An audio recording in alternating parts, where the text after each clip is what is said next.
یہ ہے برطانیہ کی آکسفورڈ یونیورسٹی، جہاں کا اب چانسلر بننے کے لیے انتخابات ہونے جا رہے ہیں، کیونکہ کرس پیٹر نے اپنی چانسلر کی سیٹ سے استعفیٰ دے دیا ہے، جس کے بعد اب وہ نشست خالی ہو چکی ہے اور نام رجسٹریشن کی آخری تاریخ 18 اگست 2024 تھی۔ اس کا چانسلر بننے کے لیے دنیا کی 4 مشہور شخصیات نے اپنا نام رجسٹر کروا دیا ہے، جس میں فرانس کی ایلس انجولینی نامی عورت، نمبر 2 پر پیٹر مینڈلسن، نمبر 3 پر ولیم ہیگ اور نمبر 4 پر پاکستان کے former prime minister Imran Khan شامل ہیں۔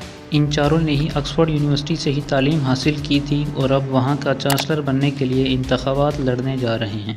ناظرین، آج کل کے دنوں میں آپ نے آکسفورڈ یونیورسٹی کا نام تو ضرور سنا ہوگا، مگر آپ نے اس کے چانسلر اور اس کی ہسٹری کے بارے میں نہیں جانا ہوگا کہ ایک چانسلر کے پاس کتنے اختیارات ہوتے ہیں اور وہ کیا کیا کر سکتا ہے۔ اس کے علاوہ اس یونیورسٹی میں کس قسم کے عجیب و غریب واقعات پیش آئے، آگے جا کے یہ بھی سنیں گے۔ یہ سب جاننے کے لیے ویڈیو کے اینڈ تک جڑے رہیے، آپ کو آکسفورڈ یونیورسٹی کے بارے میں ایک ایک چیز بتاؤں گا۔ ساتھ ہی ویڈیو کو لائک اور چینل کو سبسکرائب کرنا مت بھولیے۔ آکسفورڈ یونیورسٹی اصل میں انگلینڈ کے سب سے بڑے سٹی لندن میں واقع ہے۔ اس یونیورسٹی میں دنیا کے بڑے بڑے پرائم منسٹرز پڑھ چکے ہیں، یعنی کہ اگر اس یونیورسٹی کو دنیا کی نمبر 1 یونیورسٹی کہا جائے تو یہ غلط نہیں ہوگا، مگر آگے جا کر اس کی ورلڈ رینکنگ کے بارے میں بھی جانیں گے۔ اس یونیورسٹی کو 1096 میں قائم کیا گیا تھا اور 1167 سے اس یونیورسٹی میں داخلے بڑھ چکے تھے، کیونکہ ہنری دوم جو اس وقت انگلینڈ کا کنگ تھا، اس نے انگلینڈ کے اسٹوڈنٹس کو پیرس یونیورسٹی میں جانے پر پابندی لگا دی، کیونکہ یہ یونیورسٹی اس وقت اتنی پاپولر نہیں تھی اور زیادہ تر اسٹوڈنٹس پیرس کی یونیورسٹی یا پھر امریکہ کی یونیورسٹی میں جا کر پڑھنا چاہتے تھے،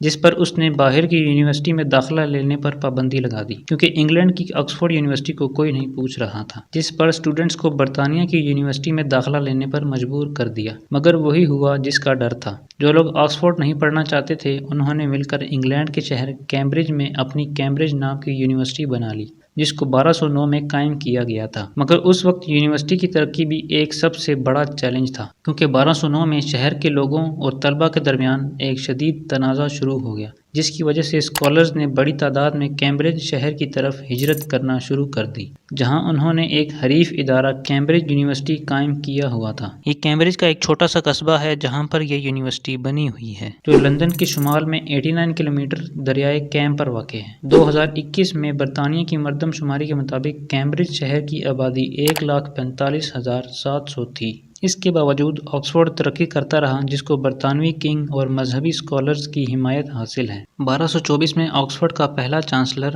رابرٹ گروسیٹیسٹ منتخب ہوا تھا۔ آکسفورڈ اور کیمبرج کے درمیان 12ویں صدی سے دشمنی چلی آ رہی ہے۔ یہ دشمنی اسی طرح ہے جس طرح ایک سیاسی پارٹی دوسری پارٹی کے خلاف ہوتی ہے۔ ان کی دشمنی کے باوجود دونوں یونیورسٹی میں بہت سی چیزیں مشترک ہیں۔ آکسفورڈ یونیورسٹی اور کیمبرج یونیورسٹی انڈیپینڈنٹ ادارہ ہے۔ دونوں یونیورسٹیوں کے اپنے اپنے پبلشنگ ہاؤسز بھی ہیں اور دونوں نے پوری دنیا میں ٹاپ 5 لسٹ میں اپنی جگہ بھی بنا لی ہے۔ ان دونوں یونیورسٹیوں کا نام ملا کر اسے آکسبرج بھی کہا جاتا ہے۔ یہ دونوں یونیورسٹیاں برطانیہ کی تاریخی یونیورسٹیوں میں بھی مانی جاتی ہیں۔ 13ویں صدی تک آکسفورڈ یونیورسٹی نے اپنے آپ کو سٹیبل رکھنے اور پڑھائی کو مضبوط کرنے کی کوشش کی، جو پورے یورپ سے اسکالرز کو اپنی طرف راغب کرتی تھی۔ شروع میں یہ یونیورسٹی اس سے بالکل مختلف تھی جو ہم آج کل دیکھ رہے ہیں۔ یہ کیمپس نہیں تھا جیسا کہ آج ہے، بلکہ شہر کے ارد گرد مذہبی گھروں میں رہنے والے اسکالرز کا ایک مجموعہ تھا۔ آکسفورڈ کی تاریخ دلچسپ واقعات سے بھری ہوئی ہے۔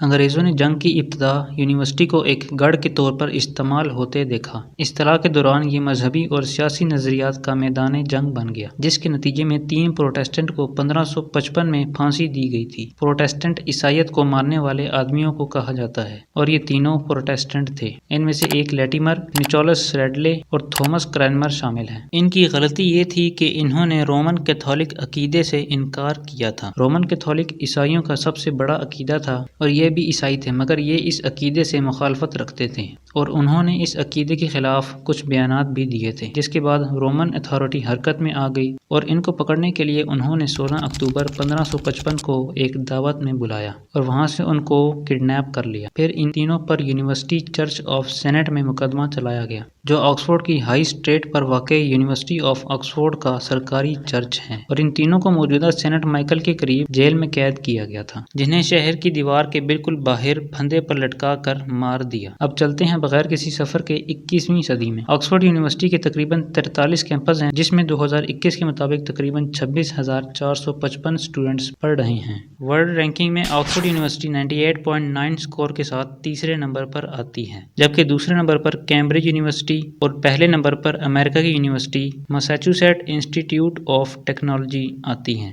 ناظرین، آکسفورڈ یونیورسٹی کا چانسلر بننا کوئی عام بات نہیں، کیونکہ اس چانسلر کے پاس بہت بڑے بڑے اختیارات ہوتے ہیں اور وہ جو چاہے کر سکتا ہے اور کروا سکتا ہے، اور ایک رپورٹ کے مطابق اس چانسلر کے پاس انگلینڈ کے کنگ کے برابر اختیارات ہوتے ہیں۔ ناظرین، آکسفورڈ یونیورسٹی کے آخری الیکشن 2003 میں ہوئے تھے، جس میں پیٹن چانسلر کے طور پر منتخب ہوا تھا، اور انہوں نے یونیورسٹی کے وائس چانسلر آئرن ٹریسی کو ایک خط کے ذریعے اعلان میں بتایا کہ وہ 2024 کی تعلیمی سال کے اینڈ پر چانسلر کی حیثیت سے ریٹائر ہو جائیں گے، اور آخرکار 21 سال کے بعد اس نے عہدے کو چھوڑ دیا۔ شروع سے لے کر آج تک 191 چانسلر گزر چکے ہیں، اور اکتوبر 2024 میں 192واں چانسلر منتخب ہوگا۔ یہ الیکشن 2,50,000 ووٹر پر مشتمل ہے، جن میں آکسفورڈ یونیورسٹی کے سابق طلباء اور عملہ شامل ہیں، جس کی ووٹنگ آن لائن ہوگی۔ آکسفورڈ کے لاء کے مطابق الیکشن کے امیدوار میں 3 خصوصیات ہونی چاہیے۔ نمبر 1، اپنے شعبے میں شاندار کامیابی اور اس سے آگے اچھے احکام دینے کی صلاحیت رکھتا ہو، یونیورسٹی کے تحقیقی اور تعلیمی مشن کی اچھی طرح تعریف کر سکے،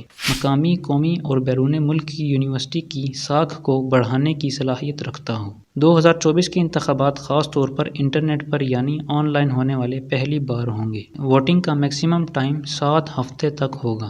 اگر اس الیکشن میں امیدواروں کی تعداد 10 سے کم ہے تو ووٹنگ کا صرف ایک مرحلہ ہوگا۔ نچلے درجے کے امیدواروں کو اس وقت تک ختم نہیں کیا جائے گا جب تک ان کے پاس 50% سے ووٹ کم نہ ہو جائیں۔ اگر 10 یا اس سے زیادہ امیدوار ہوں گے تو ووٹنگ کا دوسرا مرحلہ شروع کیا جائے گا۔ اس منظرنامے میں ووٹوں کو معیاری متبادل ووٹ کا طریقہ استعمال کرتے ہوئے شمار کیا جائے گا، لیکن صرف اس مقام تک جہاں 5 امیدوار رہ جائیں گے۔ یہ 5 امیدوار دوسرے راؤنڈ میں آگے بڑھیں گے، جن کا مقابلہ چھٹے ہفتے ہوگا، جس کی تاریخ 18 نومبر سے شروع ہوتی ہے۔ نئے چانسلر کا اعلان 7ویں ہفتے میں کیا جائے گا۔ ناظرین، چانسلر بننے کے لیے جس نے اپنا نام رجسٹر کروایا ہے، ان میں 10 اگست 2024 کو فرانس کی لیڈی ایلش انجوالینی نے اپنا نام رجسٹر کروایا، جو آکسفورڈ یونیورسٹی کی تاریخ کی پہلی چانسلر خاتون ہو سکتی ہے۔ 16 اگست کو اطلاع ملی کہ برطانیہ کے سابق وزیر خارجہ ولیم ہیگ نے درخواست جمع کرائی ہے۔ 18 اگست کو پاکستان کے سابق وزیر اعظم عمران خان نے اپنے وکلاء کے ذریعے کاغذات نامزدگی جمع کرائی۔